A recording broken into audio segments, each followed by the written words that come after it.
예수 그리스도를 부활시키신 하나님께 영광을 돌립니다. 예수님 부활하심을 축하드립니다. 그 예수님 부활의 영광이 우리 모든 성도님들 가정과 삶 속에 충만하기를 축원합니다. 저도 부활했습니다. 여러분 기도해 주셔서 감사합니다. 아파 보니까 아픈 분들 심정도 이해할 수 있고 아주 유익한 시간이었습니다. 오늘 요한복음 11장 말씀은 히브리서 11장과 같이 믿음장입니다. 나사로 살려내시는 사건을 통해서 믿음이 얼마나 중요한지, 그리고 그 무엇을 믿어야 되는 것인지를 우리에게 잘 설명해 주고 있습니다. 예수님의 부활은 부활 자체에서 끝나면 우리에게 아무런 유익이 없습니다. 바로 그것을 우리가 믿어야 됩니다. 예수님의 부활을 믿는다는 그 의미가 어떤 의미인지를 오늘 말씀을 통해서 같이 은혜를 나누고자 합니다. 요한복음 11장 1절 2절을 우리 같이 한번 읽어보실까요? 시작. 어떤 병자가 있으니 이는 마리아와 그 자매 마르다의 마을 베다니에 사는 나사로라. 이 마리아는 향유를 주께 붓고 머리털로 주의 발을 닦던 자요, 병든 나사로는 그의 오라비더라. 아멘. 저기 삼형제가 나오죠. 오빠 우리 누구예요? 나사로가 나오고 누이들 그 마르다와 마리아가 등장을 하는데, 마리아에 대해서 특별한 설명을 덧붙이고 있습니다. 2절에 보니까 이 마리아는 향유를 주께 붓고 머리털로 주의 발을 닦던 자요, 이렇게 기록되어 있습니다. 이 기사가 매우 중요한 이유는 원래 마리아가 향유를 예수님께 붓고 머리털로 발을 씻던 그 장면으로 가보시면 왜 이것이 중요한 이야기인지 알 수 있습니다. 마가복음 14장 우리 8절부터 9절까지를 같이 읽어보시겠습니다. 시작. 그는 힘을 다하여 내 몸에 향유를 부어 내 장례를 미리 준비하였느니라. 내가 진실로 너희에게 이르노니 온 천하에 어디서든지 복음이 전파되는 곳에는 이 여자가 행한 일도 말하여 그를 기억하리라 하시니라. 아멘. 저 사건이 일어났을 때 제자들이 펄펄 뛰었죠.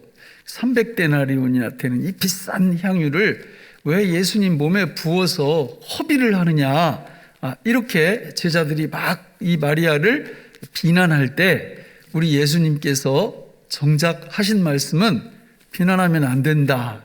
이거는 굉장히 중요한 의미가 있는데 바로 뭘 예비하는 행동이었다고요? 장례. 장례는 뭐예요?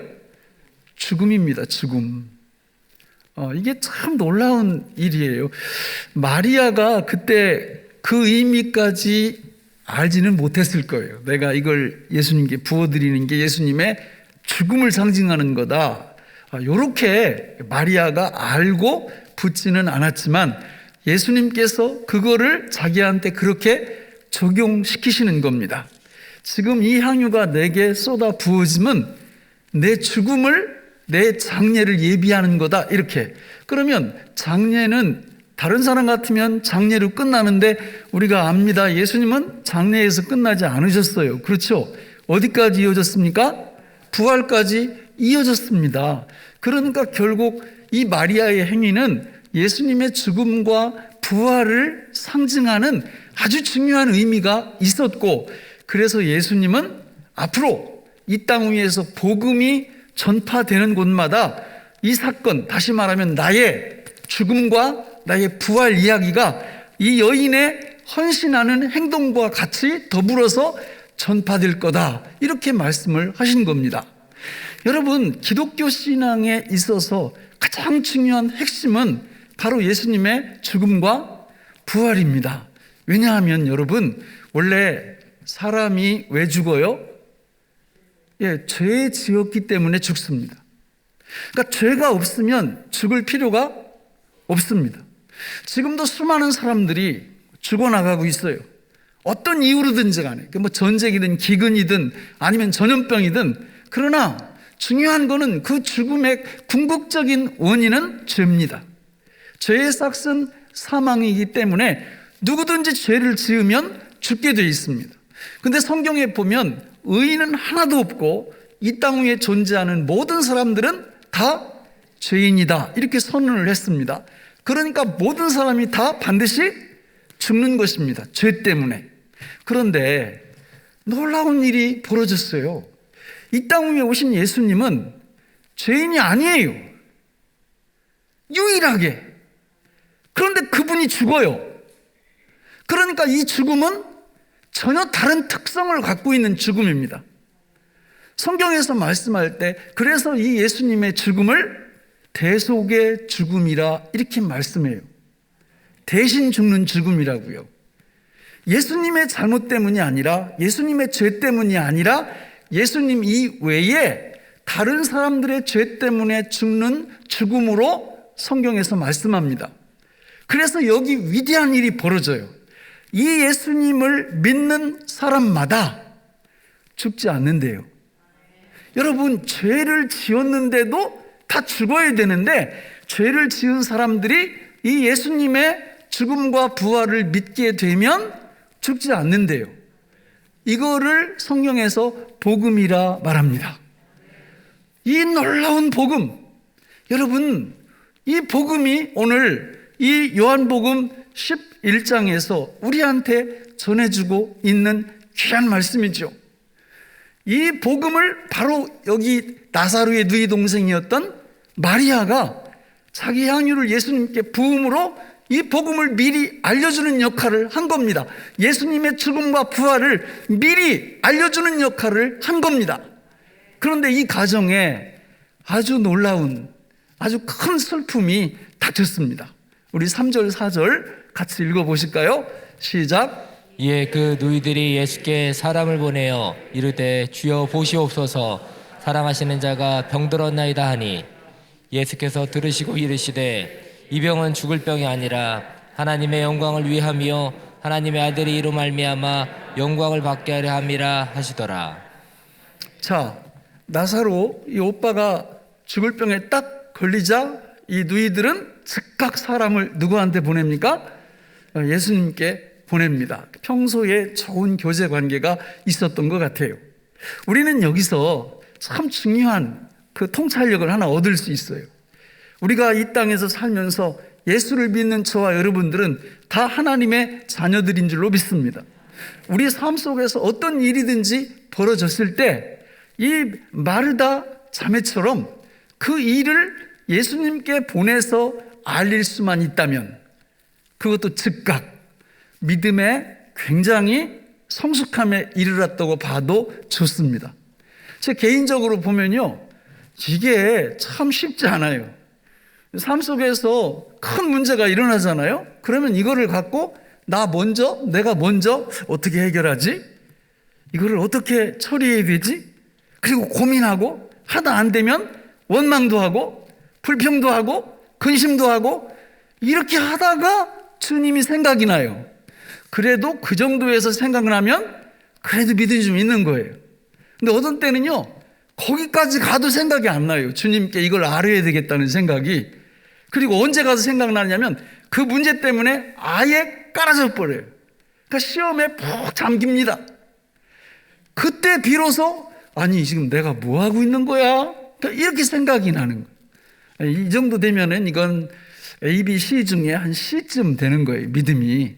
근데 여기 이 말씀을 딱 보면 그 상황이 딱 어려워지자 즉각 하나님 앞에, 즉각 예수님 앞에 기도하는 그 소식을 전하는 이들의 놀라운 신앙이 참으로 보기 좋습니다. 저는 우리 교인들 중에서요, 이제 전화통 불날 수도 있는데 이러면 이게 뭔가 딱 문제가 있잖아요. 그러면 제가 뭐 큰 능력도 없는데 저한테 연락을 딱 하세요. 연락하는 목적이 뭘까요? 이게 기도해 달라고. 여러분, 난 진짜 존경스러워요. 그런 분들을 보면. 그럼 이분들이 나한테 연락하기 전에 그냥 나한테 처음 연락하는 걸까요? 절대 그렇지 않습니다. 하나님 앞에 먼저 기도하고 그 다음에 이걸 누구한테 중보 기도를 요청할까? 그리고 연락을 하시는 거죠. 그러면 여러분 기도를 안 할 수가 없어요. 그렇잖아요. 기도 부탁을 받았는데 그래서 기도하기 시작하는 거죠. 이런 놀라운 은혜가 우리 모두에게 있기를 주님 앞에 주님의 이름으로 축원합니다. 그런데 이 말씀을 들은 예수님의 반응이 기대하고 달라요. 거기를 빨리 가자 이런 게 아닙니다. 오히려 성경에 보면 며칠을 더 유하셨다고 말씀해요? 아니 그쪽에서 이틀을 더 머무신 거예요. 머무시면서 하시는 말씀이 뭐냐면 지금 나사로가 죽었는데 그 죽음은 하나님의 영광과 나의 영광을 드러내기 위함이다 이렇게 말씀해요. 그리고 우리는 이 이야기의 결론을 압니다. 나사로가 살아나요? 안 살아나요? 살아나지요. 고로 하나님의 영광, 예수님의 영광이 드러나는 모든 일들은 저와 여러분들에게 반드시 축복으로 찾아옴을 믿으시기를 축원합니다. 우리는 살든지 죽든지 무엇을 하든지 하나님의 영광을 하여 먹든지 마시든지 무엇을 하든지 하나님의 영광을 위하여 하라 이러면 얼핏 들으면 이거 뭐 하나님이 나를 이용하시는 것 같아. 이런 잘못된 생각을 하실 수가 있는데 여러분 성경에서 보세요. 주님의 영광, 하나님의 영광이 드러날 때 보면 그 모든 축복은 그 사람한테 임해요. 나사로가 살아나잖아요. 그러면서 예수님이 이렇게 말합니다. 자, 우리 나사로를 깨우러 가자. 다시 유대로 가자. 다시 베다니로 가자. 이랬더니 제자들이 떨떠름합니다. 탐탁하게 생각을 안 합니다. 왜냐하면 바로 앞에 한 장 전에 요한복음 10장에서 예수님이 죽을 뻔했거든요. 예수님이 뭐라고 말씀하셨어요? 10장 30절에 보면 나와 아버지는 하나다. 이 말씀을 하시자 유대인들이 돌을 들어서 치려고 죽이려고 그러니까 예수님 따라다니던 제자들도 함께 죽이려고 시도했던 겁니다. 이 말은 유대인들은 금방 알아차렸어요. 저 말이 무슨 뜻인지. 나와 아버지는 하나다라는 얘기는 바로 예수님 당신이 누구시다? 하나님이시다. 우리는 공부를 해야 이 말의 뜻을 알지만 유대인들은 평생 동안 단일신, 그 유일신을 믿어오던 이런 사람들이 또 다른 하나님이 나타났다 그러니까 저건 우상이다. 저건 신성모독의 죄를 범하는 그런 죄다라고 생각하고 예수님을 죽이려고 했고 그리고 예수님과 함께 다니던 그 사람들을 죽이려고 했다 그 말입니다. 그런데 거기로 다시 가자 그러니까 누가 좋아하겠어요. 그러니까 제자들은 그거 안 가면 안 됩니까? 근데 예수님이 아니야, 내 사랑하는 친구 나사로가 지금 잠들었어. 그래서 깨우러 가야 돼. 이렇게 말하니까 기회를 잡은 거죠. 잠들었다가 깨어나는 거는 안 가도 돼요, 안 돼요? 안 가도 되잖아요. 잠들었다가 깨어나는데 뭐하러 가요? 그냥 깨어날 건데. 그 얘기를 한 거예요. 그랬더니 예수님이 뭐라고 얘기하십니까? 그게 아니고 나사로가 죽었다 이렇게 말씀을 합니다. 그러면 예수님이 말씀을 잘못하신 걸까요? 왜 잠하고 죽음을 그렇게 헷갈리시고 혼동하시나요? 그게 아닙니다. 우리 예수님께는요 잠이나 죽음이나 똑같아요. 할렐루야. 의미가 없어요. 예수님에게는 잠이나 죽음이나 아무 상관이 없어요. 죽어도 잠 같고 잠도 죽음 같은 거예요. 주님이 일으키시면 누구든지 일어나야 됩니다. 자고 있든지 죽어 있든지 상관이 없어요. 신약 성경에 보면 신원이 밝혀진 사람들 3명을 죽었다가 살리는 모습들이 나와요. 마가복음 5장에 보면 회당장 야이로의 딸이 죽은 지 얼마 안 돼서 침상에 누워 있는데 가서 소녀야 일어나라 달리다 꿈 이러니까 살아납니다. 누가복음 7장에 보면 이번에는 나인성 과부의 그 독자 아들이 죽어서 장사 지내러 가는 길 노중에서 예수님을 만나서 예수님이 세워놓고 청년아 일어나라 이러니까 그 시체가 일어납니다. 그런가 하면 오늘 말씀에 보면 죽은 지 며칠이 됐다고요? 4일 된 무덤에 들어간 시체한테 나사로가 나오너라. 그러니까 나사로가 수족을 배로 이 동인체로 걸어 나오고 있어요. 이게 뭔 얘기예요? 예수님이 일어나라고 하시면 죽은 지 얼마 안 됐든지 장사 지내러 가든지 심지어 무덤 속에 들어가서 4일이 되었든지 간에 상관이 없어요. 나오라면 나와야 되고 일어나라면 일어나야 됩니다. 왜요? 예수님이 누구시니까? 하나님이시니까. 할렐루야. 우리 예수님이 하나님이시기 때문에 이렇게 하실 수 있는 거예요. 여러분, 그렇다면 왜 예수님이 4일이나 지난 다음에 찾아오게 되었을까요?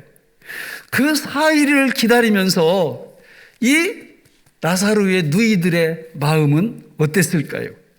여러분 한번 곰곰이 생각해 보세요. 집안에 큰 문제가 일어났는데 그걸 예수님께 기도했어요. 사람을 보내서 알렸습니다. 그런데 의도적으로 안 오시는 거예요. 그러면 대부분 우리는 섭섭한 마음이 들어요.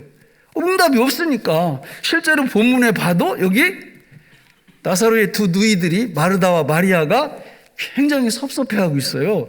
예수님이 나타나자마자 막 이렇게 쏟아붓지는 못해도 왜 인제 오셨습니까? 이런 얘기를 하는 거예요. 이런 뉘앙스가 있어요. 근데 예수님이 그렇게 늦게 오신 이유가 있습니다. 하나님의 영광, 예수님의 영광을 드러내기 위해서. 나사로를 분명히 살려야 돼요. 그런데 일찍 가서 살리면 안 돼요. 안 되는 이유가 그 당시 유대 문화 속에서 사람이 죽잖아요. 죽으면 그 유족들이 무덤에 넣고는 3일 동안 하루에 한 번씩 방문하게 되어 있어요. 여러분, 예수님도 무덤에 들어가자 여인들이 찾아가잖아요. 그러니까 3번 정도를 찾아가요. 왜 찾아가느냐면 혹시 살아날 수도 있으니까. 그런 경우가 많습니다. 우리나라도 여러분 지금은 희망이 없어요. 지금은. 왜냐하면 사람이 숨이 넘어가면 일단 어디로 가요?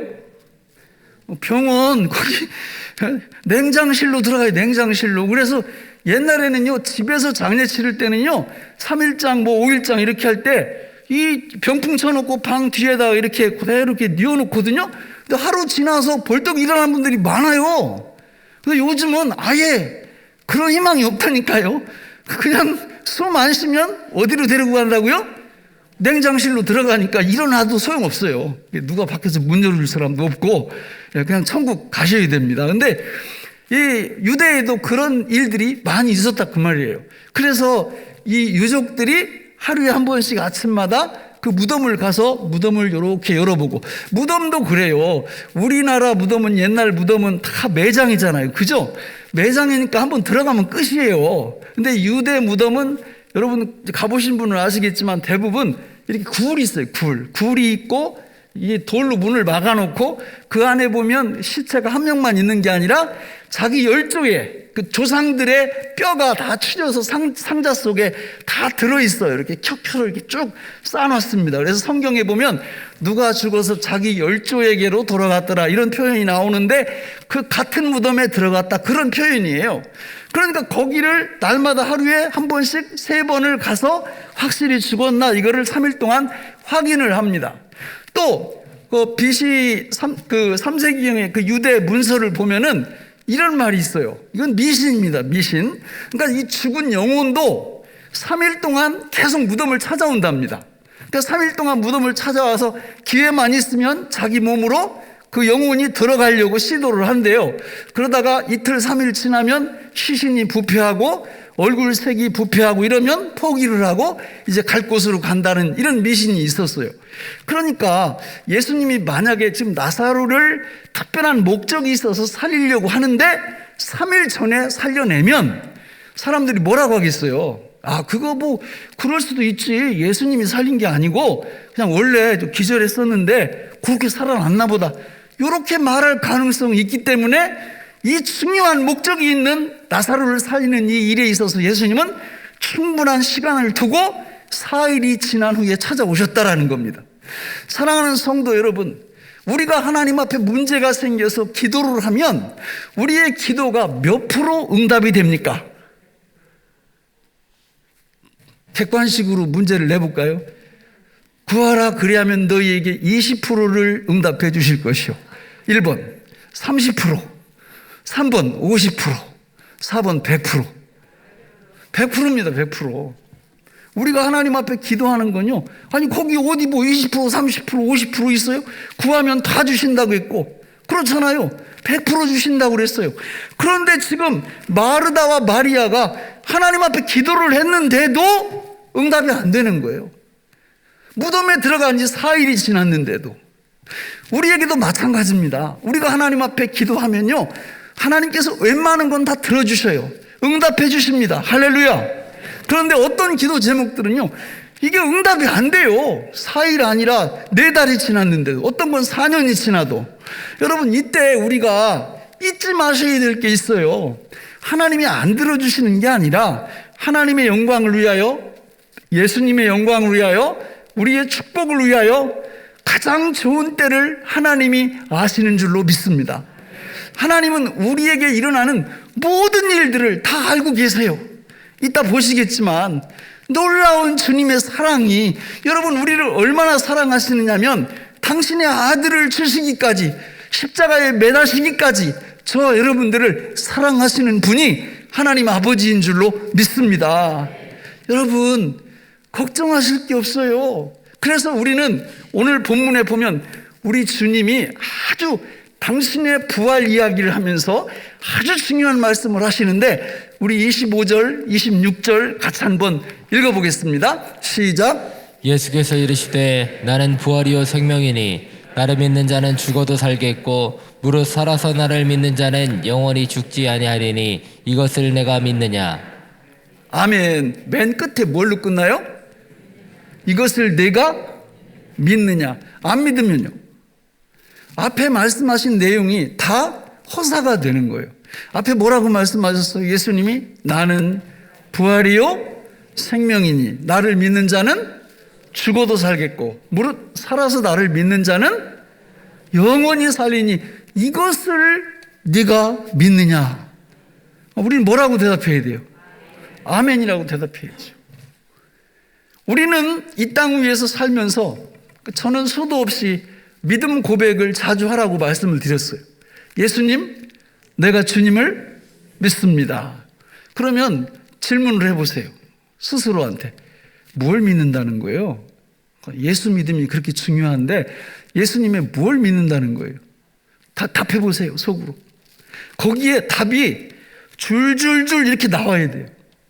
아주 중요한 이 진리들을 얘기할 수 있어야 예수님, 내가 주님을 믿습니다, 이 말 속에 오늘 부활 생명의 역사가 우리 안에서 일어나게 되어 있어요. 그런데 예수님, 내가 주님을 믿습니다 그럴 때 뭘 믿는 거야? 뭐 믿음의 대상, 그게 뭔데? 이렇게 할 때 글쎄 그게 뭐지? 이러면 이게 곤란합니다. 진짜 곤란합니다. 아무 일도 안 일어나요. 부활의 생명 전혀 우리 삶 속에 나타나지 않습니다. 그냥 예수님 부활하셨다라는 건 그분 부활하신 거예요. 나하고는 상관없는 거예요. 그러나 이 예수님, 내가 주님을 믿습니다 라는 말 속에 들어있는 의미를 성경적으로 분명히 알고 고백을 하면 진짜 부활의 생명이 우리 삶 속에서 드러납니다. 자, 그러면 예수님, 내가 주님을 믿습니다 그럴 때 가장 중요한 핵심 내용이 뭐냐? 예수 죽음, 내 죽음. 예수 부활, 내 부활을 믿습니다. 이 뜻이에요. 거기서 멈추면 안 돼요. 그것이 갖고 있는 의미가 있어요.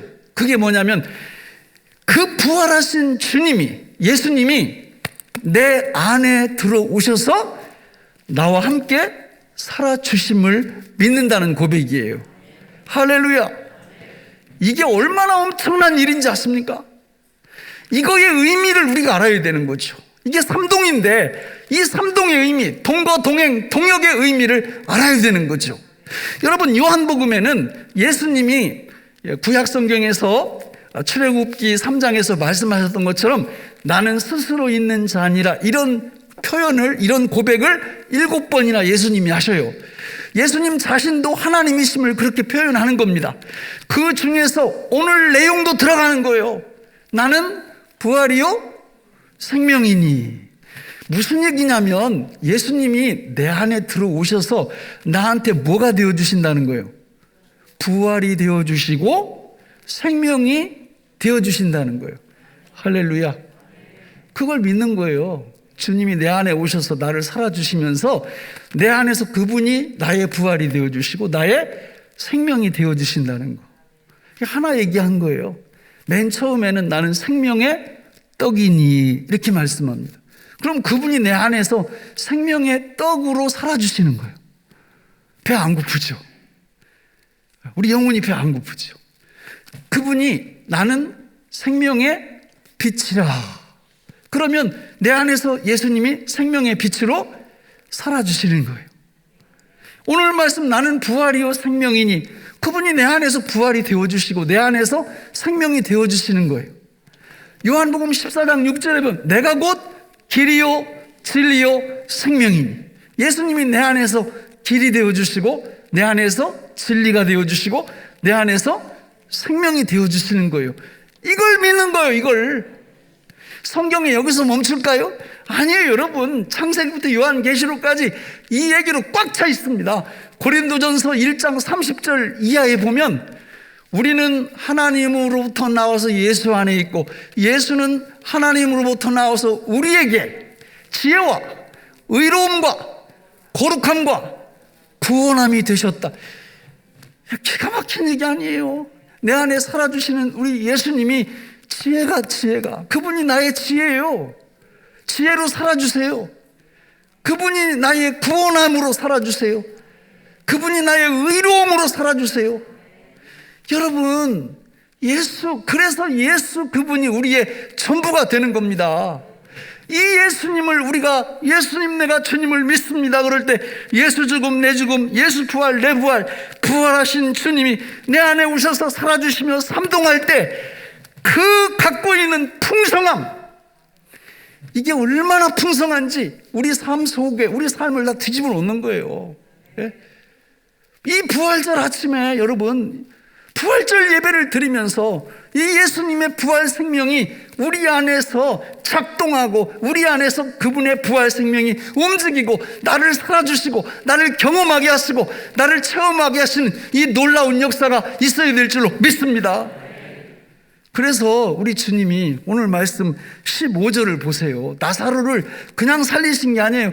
분명한 목적을 갖고 살리신 거예요. 같이 읽어볼까요? 시작. 내가 거기 있지 아니한 것을 너희를 위하여 기뻐하노니 이는 너희로 믿게 하려 함이라. 그러나 그에게로 가자 하시니. 자, 여러분, 나사로를 살리는 것도 1차 목적입니다. 그러나 나사로를 살리기 위한 궁극적인 목적은 뭐예요? 너희로 믿게 하리. 너희 믿음을 내가 강하게 해주겠다. 이 사건을 통해서. 그래서 결국은 이 사건을 딱 보면서 죽은 자를 살리시는 이 사건을 보고 정말 죽은 자를 살리실 뿐만 아니라 죽음 자체를 죽이시고 우리 모두를 영원히 살리는 내 자신의 영생과 그리고 부활임을 너희들에게 믿게 해주려고 내가 이 사건을 일으키고 있다. 이렇게 말씀하는 거예요. 또 나와요. 요한복음 11장 45절에도 같이 읽어볼까요? 시작. 마리아에게 와서 예수께서 하신 일을 본 많은 유대인이 그를 믿었으니. 여러분, 믿음은 기독교 신앙의 얼개요, 핵심이요, 근간이에요. 오직 의인은 믿음으로 사는 겁니다. 누구 믿음이요? 예수 믿음, 예수 믿음. 예수 믿음이 전부예요. 예수 믿은 다음에 어쩌고 저쩌고 이런 얘기 하지 마세요. 예수 믿음이 전부예요.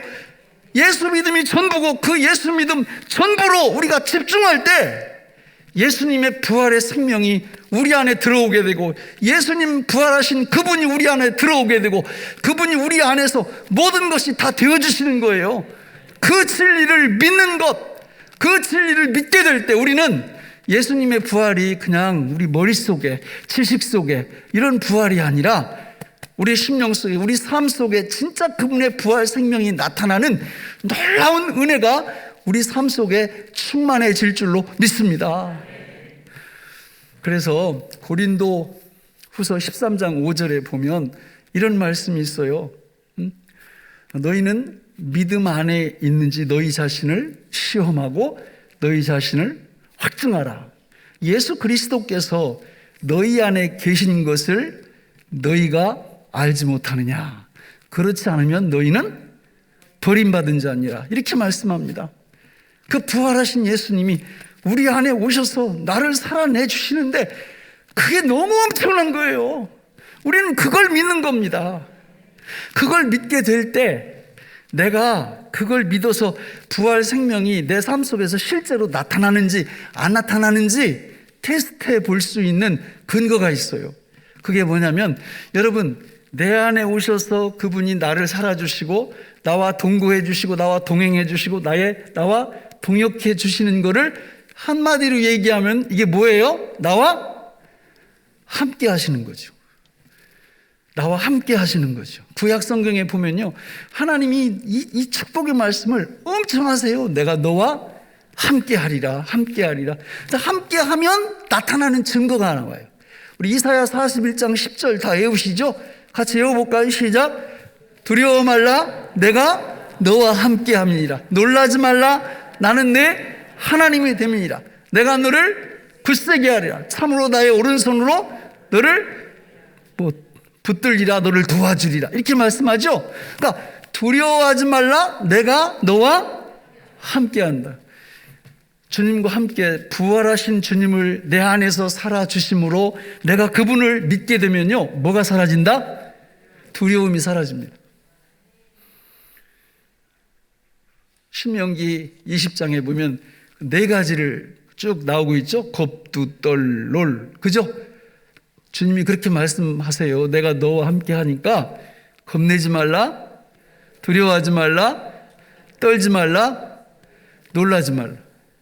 우리가 이 땅에서 살아갈 때 난 너무 두려워, 너무 겁나, 너무 떨려, 세상이 너무 두렵고 세상이 너무 겁나고 세상이 너무 두렵고.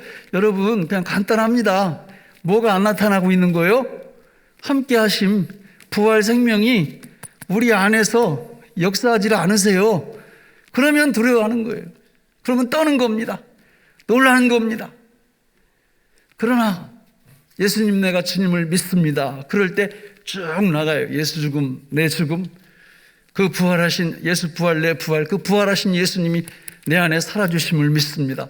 나에게 그분은 생명이고 그분은 나에게 길이고 그분은 나에게 진리가 되고 그분은 나의 모든 것이 되어서 내 안에서 지금 나를 살아주고 계십니다.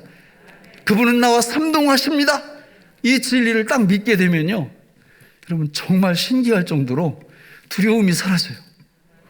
그게 부활 생명이 우리 안에서 역사하고 있는 거예요. 저는 바랍니다. 우리 교회에 나오는 모든 성도님들이 이 부활절, 이 영광스러운 부활절 아침에 예수님의 부활이 그냥 예수님 부활로 끝나는 것이 아니라 그 부활의 생명이 내가 그 예수님을 믿음으로 우리 안에서 체험되고 우리 안에서 날마다 일상 속에서 경험되어지는 역사가 일어나기를 바랍니다. 만약에 이게 경험되지 않는다면 여러분, 오늘 집에 가지 마시고요, 여기서 우리 주님이 행하신 십자가 죽음부터 부활 승천까지를 묵상하면서 초점을 여기다 맞추고 기도 좀 하고 가세요. 하나님, 지금 저 김 목사가 말씀하시는 저 내용이 사실이라면 하나님, 저는 왜 이 세상 살아갈 때 왜 이렇게 두렵습니까? 왜 이렇게 겁이 납니까? 왜 이렇게 떨립니까? 그리고 오늘 이 요한복음 11장을 읽어가면서 정말 주님이 부활이요 생명이라고 말씀하시는데 저한테도 그게 이루어지게 도와주세요. 그래서 이 초점을 이 주님의 죽으심과 부활에 맞추고 기도 한번 해보세요. 30분도 좋고 1시간도 좋고. 여러분, 기도하시다 보면 우리 주님께서 정말 부활 생명으로 우리에게 경험하게 하실 줄로 믿습니다. 여러분, 이거는 우리가 놓치면 안 돼요. 이걸 놓치면 손해보는 거예요. 우리 주님께서 부활하신 이 부활 생명을 실제로 누리고 이 땅 위에서 살아가셔야 돼요. 그러라고 부활주의를 지키는 겁니다.